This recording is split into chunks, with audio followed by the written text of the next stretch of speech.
everybody, welcome back to Position Zero. In today's video, we will be starting the Advanced Bot series. Now, as of 400, I would want to say 500 ELO on my main account, not the Position Zero account. I want to, realistically, I'm not fully ready for the Advanced Bots. However, this is one of the best games I ever played. But in order to make it fair, I allowed myself to get five total hints from the hint bar down here. Just 5. I only ended up using 4, I believe. But this is how the game went. You can tell this entire ending I somehow did myself. But around the middle game is where I used my 4 or 5. Which is why it's mostly accurate. And I did relatively well. Genuinely really good. But you can tell by the beginning I didn't really use much hints. So we begin with the move d4, d5. Now, this is obviously a queen's pawn opening. It's basic stuff. And we get to move f3, f6. And yeah, we get basic stuff. Sorry if my computer's a little laggy. I'm going through stuff. And I'd also like to bring up the fact that this will be one of my last consistently posted videos. Not forever, of course, but because I have school starting and I won't be able to upload as much on this channel. I still will try to get a short in twice every week, hopefully. But guaranteed once a week short. But yeah, that's besides the point. Let's continue with the advanced versus 400 ELO. We get to move e3 and e6. And afterwards, we get bishop d3 and c5. Now, I'm just going to try to fix this lag real fast, so the video will cut from here. And we are back. It should be a little bit less laggy now, so we ended off with the move c5. Now, all of these moves I actually played myself. I saw this from a YouTuber that recommended c5 early on because you're supposed to put the knight under it and it's protected by the bishop. I think I watched it from a Gotham Chess video or something. Whatever it is, thank you for whoever showed me it. I'm pretty sure it was Gotham Chess himself, but that's besides the point. c5, c3, c6. So all of these have been book moves up till now. And then we get castle, still a book move. And then we get bishop to d7, finally ending the book move streak. White has a slightly better position, but I like my position. It's only by a fourth of a pawn, so it doesn't really matter. And so far, I've actually done really well. Not a single hint has been used up to the 24th move. And I'm proud of myself. We get bishop d3, g6, a3, and then we get a blunder by me. g7. Now, it's because of bishop takes c5. Well, I think that's what it says. This. Now, I don't know why that's bad. It simply wins a pawn. I don't know what else it does. I think that's why it's bad. I'm just guessing. You ignore the threat here. You probably could have done b6 or something. I don't understand this position, but if someone would like to correct me, go at it. But this is a blunder somehow. I like this move. I don't get it. Someone tell me in the comments. But I'm now down 2 points of material according to the eval bar. So maybe it's because of c5. But we get to move h3. Now h3 just probably has potentials to stop an attack on the kingside castle. That's my theory. That's all I have. b6, which is my move. And he still should capitalize on the fact that he could win a pawn. But he misses that, and instead, she misses that, I'm sorry, and intensifies the pressure on this as a whole, which I guess isn't terrible, but now it would just be a trade. I take, even though I could have enclosed his position a bit more. I mean, it's an inaccuracy, but I don't hate it. Pawn takes, and I castle.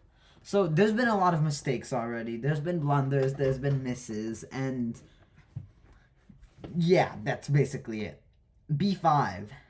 I like b5. It kicks out my knight, but I almost went here, which would be a blunder because this also opens up an attack on my rook. But luckily I found e7. And e7 is good because you're protecting the knight and stopping the bishop from looking at this. Obviously, it can't fork by taking the knight because the queen can take. And now I bring my rook to a good square. I don't know why it's only a good move. I feel like it should be an excellent move, but that's besides the point once again. Bishop takes e7, queen takes e7, b3, c7. So I'm preparing to put my rooks on the same, I can't speak. But on the same file, and once they're both on the C file, we can use my queen and rooks to completely destroy the position. E5, rook to C8, knight to E2. All of these rooks moves are really good. Obviously, this is really good because now I can't move my knight here because the knight would obviously take, and if I try to do this again, I'd just lose everything. And yeah, I can't even take this because the bishop, and it's white is completely fine here. With this move, it neutralizes my attack very well.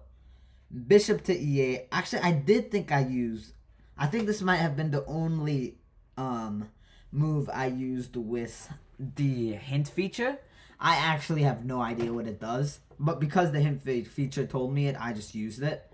I was completely unsure what to do in this position, and yeah, I just followed e8. So after that, I shouldn't have used the hint feature until about move 24-ish. But yeah, after move 24. Queen to b1. I'm still confused why an advanced bot would play queen to b1, but it did, and it doesn't really make any sense. The best I can see is it pairs the bishop and queen, but that, like, it's too defended, even with the knight looking on the g6 pawn, and even with potential to bring this knight to look at it, I still don't see it creating enough long-term pressure in the future. I think there's just too much defense here that can come in and neutralize it and, like, stop the attack. But we get queen to a3. This move I actually played myself, I believe, which is insane. I randomly spotted queen to a3. And I actually do believe I spotted this, because this obviously looked like I would never play it. But this kind of makes sense. So I played this. And I spotted the attack, which is, I'm happy. And queen to b3.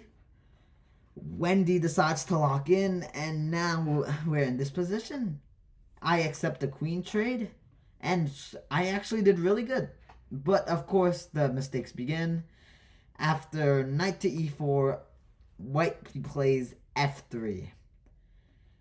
Now again, I also spotted knight to e4, which is, it's good on its own, the fact that I spotted this. And this again was completely my move, no help at all. And after pawn to f3, I move my knight here. Now you can obviously tell I'm doing these moves, but I actually was doing them before, so I think I might be getting better. Rook to c1, I guess they were offering a trade, but it doesn't really make sense to me. I actually took here on b3, which is forking the two rooks. And I did spot that in game, but for some reason they played the move rook to f1.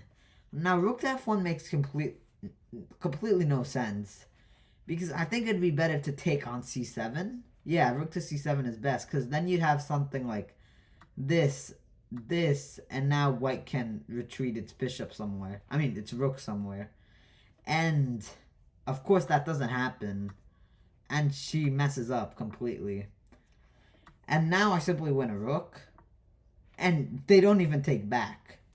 Rook to a1 it's so obviously the best move in the position. At least don't lose 5 points of material. I retreat it, which is somehow wasn't the best move. The best move was to retreat it to the c2 square. I'm not exactly sure why, but I think it's more useful for like an attack of some sort. King to f2. Bishop takes knight, I believe. Yes, we trade. And then the knight comes here, and now it's a fork. Obviously, that we have this, but I have two rooks. And then I have a rook completely alone to face basically alone to face my rook. And the bishop will come soon, especially if he loses his bishop. And a sequence of moves similar to what I said follows up. And now I win the pawn here because it's defended by the rook. And now we're getting later into the game. this is where I start using a little bit more help. I don't remember the exact moves, of course, but by this point, we're already losing a lot. I accidentally skipped this here, but I accidentally played the move F5, which the engine didn't hate, but now that I think about it, I should have clearly spotted en passant. I don't know what way they did it, but they did do it this way, and I did luckily win it back after a few moves, but we did okay. I got another queen, and now it's my rook. Now, there's a mate in 4 in this position, now that I think about it, and this move didn't end until another 14 moves, which is... that's pretty bad, but none of these moves are actually bad that I played, and I did believe I won all the pawns back. So we will skim through this final section. All of these lines say mate in 4, but obviously my 400, basically 500 elo self won't spot that. So we get rook b4, queen c3, pawn here, we take it, and I eat up all of his pawns for the safety of it, and now I spend some wasting time moves, and then I realized it'd be easier if I just did a ladder mate, but I do b2 instead, which is kind of a ladder mate. I was going for a ladder mate, and then I just spotted queen b2, so I went with it, and that was the game. So with 4 to 5 hint features, I could beat the spot. And I honestly think I might be able to do it without the hint features. But those hint features did help in crucial moments. But in general, with only using 4 to 5 hint features, I did quite well against that advanced spot. If you want to see more of this series, I will try to post as much as I can. But that's all for today. Thank you for watching. Bye.